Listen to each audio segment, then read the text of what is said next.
Hi, a merger happens when two or more companies decide to merge into one single entity. For example, HDFC Limited merged into HDFC Bank and became one single entity. Now, there are different types of mergers, and what happens to your shares depends on the type.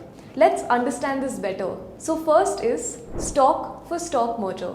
In the HDFC and HDFC Bank merger, they combined to create a single entity called HDFC Bank. Shareholders of HDFC receive shares of HDFC Bank based on a specific exchange ratio. This type of merger, where shares of one company are exchanged for shares of another company, is known as a stock for stock merger.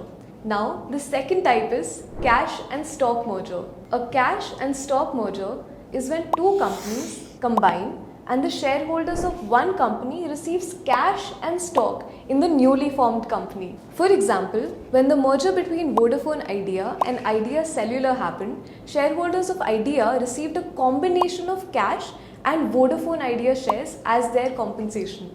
This is called cash and stock merger. On Groww app, you can visit the merger section in the shareholding details to know more about the merger details. Thanks so much for watching. Bye.